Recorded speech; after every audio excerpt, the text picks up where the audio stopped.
বিনোদন জগতের ঝকঝকে পর্দার আড়ালে কি বিশাল কোনো ষড়যন্ত্র চলছে?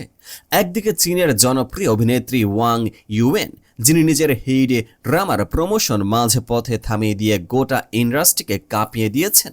কেন একজন অভিনেত্রী নিজের ক্যারিয়ারের সফলতম কাজকে বয়কট করার মতো চরম সিদ্ধান্ত নিলেন? অন্যদিকে বিশ্ব কাঁপানো কে-পপ সেন্সেশন ব্ল্যাকপিঙ্ক হংকং এর মঞ্চে তাদের চোখের পানে কি কোনো অশনি সংকেত? 2026-এর এই ডেডলাইন শো কি তবে চারজনের শেষ একসাথে পথ চলা?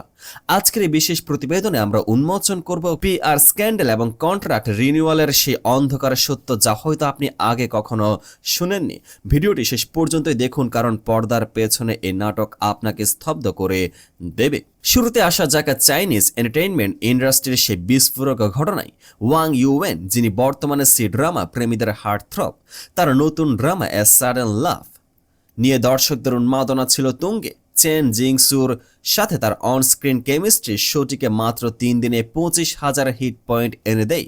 কিন্তু 25শে জানুয়ারির সে মাঝরাতে সবকিছুই বদলে দিল। ভাবুন তো, একটি ড্রামা যা বিলিয়ন ভিউয়ের দিকে এগোচ্ছে, তার প্রধান অভিনেত্রী হঠাৎ ঘোষণা করলেন তিনি আর এই নাটকের প্রচার করবেন না। ওয়াং ইউয়েনের স্টুডিও থেকে আসা স্টেটমেন্টটি ছিল অনেকটা পরমাণু বোমার মতোই। তারা সরাসরি অভিযোগ তুলেছে ড্রামাটির পিআর বা পাবলিসিটি টিমের বিরুদ্ধে। ঘটনাটি কী ছিল? স্টুডিওর দাবি অনুযায়ী ড্রামাটির পিআর টিম নিজেদের ভুলের দায় অভিনেত্রীর ঘাড়ে চাপিয়ে দিয়ে তার চরিত্র নিয়ে নোংরা অপবাদ ছড়িয়েছে। ওয়াং ইউয়েনকে বলা হয়েছিল একদিনে 2টি ভিডিও পোস্ট করতে, যা সোশ্যাল মিডিয়া প্ল্যাটফর্ম ওয়েবোর অলিখিত নিয়ম লঙ্ঘন করে। কিন্তু যখন প্ল্যাটফর্ম থেকে সমস্যা শুরু হলো, তখন সেই পিআর টিম দায় স্বীকার করার বদলে রটনা শুরু করলো যে ওয়াং ইউয়েন নাকি অপেশাদার এবং তার চরিত্রের সমস্যা আছে। এখানে শেষ নয়, অভিযোগ উঠেছে পিআর টিম অভিনেত্রীকে না জানিয়ে বিভিন্ন প্ল্যাটফর্মের সাথে যোগাযোগ করে ভুল তথ্য দিয়েছে। এটি স্রেফ একটি ভুল নয়, এটি ছিল বিশ্বাসভঙ্গ। চাইনিজ ইন্ডাস্ট্রিতে একটি প্রবাদ আছে, অভিনেত্রীকে বলির পাঠা বানানো। যখন কোনো প্রমোশনাল স্ট্র্যাটেজি ব্যর্থ হয়, তখন দায় চাপানো হয় শিল্পীর উপর। কিন্তু ওয়াং ইউয়েন অন্য সবার মতো চুপ থাকলেন না। তিনি এবং তার স্টুডিও দেখিয়ে দিলেন যে সম্মানের কাছে ক্যারিয়ারের সাফল্য তুচ্ছ। মাত্র 2 ঘন্টার মধ্যে প্রোডাকশন টিম ক্ষমা চাইতে বাধ্য হলো। তারা স্বীকার করলো যে তাদের টিমের সদস্যরা এই কুৎসা রটিয়েছে। ফলাফল, পুরো পিআর টিমকে বরখাস্ত করা হয়েছে। কিন্তু প্রশ্ন থেকে যায়, এই যে অভিনেত্রীর ইমেজ নষ্ট করা হলো, সেই ক্ষতি কি আদৌ পূরণ সম্ভব? সোশ্যাল মিডিয়ায় 20 কোটি মানুষ এই বিতর্ক নিয়ে আলোচনা করছে। এটি কি ড্রামা ভিউ কি আরো বাড়িয়ে দেবে, নাকি ওয়াং ইউয়েনের ক্যারিয়ারে দীর্ঘমেয়াদী প্রভাব ফেলবে? চীনের এই নাটকীয়তার রেশ কাটতে না কাটতে এবার নজর ফেরানো যাকে বিশ্বমঞ্চে। তারিখটা ছিল 26শে জানুয়ারি। হংকং এর আকাশ তখন ব্ল্যাকপিঙ্ক এর সিগনেচার পিঙ্ক লাইটে আলোকিত। ডেডলাইন ওয়ার্ল্ড ট্যুরের শেষ শো, কিন্তু অনুষ্ঠানের শেষ দিকে ভক্তরা যা দেখলেন তা সবার বুক কাঁপিয়ে দিয়েছে। জেসি, লিসা, রোজি এবং জিসু চারজনকে দেখা গেল অঝরে কাঁদতে। মঞ্চের সেই কান্নার ভিডিও মুহূর্তে ভাইরাল হয়ে যায়। কেন কাঁদছিলেন তারা? এটি কি কেবল একটি ট্যুর শেষের আবেগ, নাকি বড় কোনো বিচ্ছেদের ইঙ্গিত? মনে রাখবেন, 2026 সাল ব্ল্যাকপিঙ্ক এবং ওয়াইজি এন্টারটেইনমেন্টের জন্য একটি টার্নিং পয়েন্ট।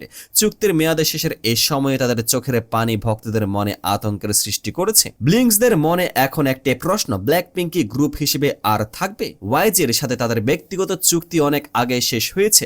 এখন কেবল গ্রুপ অ্যাক্টিভিটির চুক্তি টিকে আছে। ডেডলাইন নামটির মধ্যে এক ধরনের চূড়ান্ত বা শেষ মুহূর্তের আভাস পাওয়া যায়।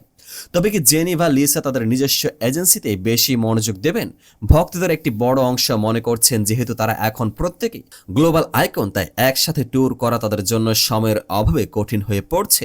রোজির একটি মন্তব্য সোশ্যাল মিডিয়ায় ঘোরাফেরা করছে, যেখানে তিনি ইঙ্গিত দিয়েছেন যে তারা সম্ভবত লম্বা বিরতিতে যাচ্ছেন।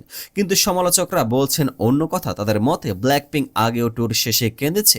এটা স্বাভাবিক, কিন্তু এবারের কান্নার গভীরতা ছিল অন্যরকম। মঞ্চে তাদের একে অপরকে জড়িয়ে ধরা এবং ভক্তদের দিকে দীর্ঘক্ষণ তাকিয়ে থাকাটা ছিল অনেকটা বিদায় বলার মতোই। যদি তারা রিনিউ না করে, তবে কে-পপ ইতিহাসের একটি সোনালী অধ্যায়ের সমাপ্তি ঘটবে এখানে। আজকের এই দুটি ঘটনায় বিনোদন জগতের এক অদ্ভুত সমান্তরাল চিত্র তুলে ধরে। একদিকে ওয়াং ইউয়েন লড়ছেন তার সততা আর সম্মানের জন্য, যেখানে এজেন্সির ষড়যন্ত্র তাকে থামিয়ে দিতে চেয়েছে।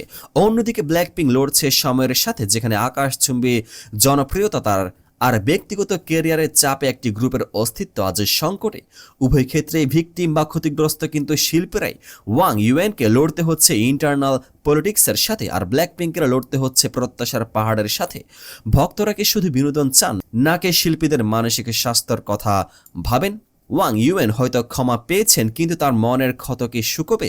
আর ব্ল্যাক পিঙ্ক তাদের কি আমরা আবার কখন একসঙ্গে মঞ্চে পাবো? আপনাদের কি মনে হয় ওয়াং ইউএনের বয়কট করার সিদ্ধান্ত কি সঠিক ছিল? আর ব্ল্যাক পিঙ্কের কান্নার পেছনে আসল রহস্যটা কি?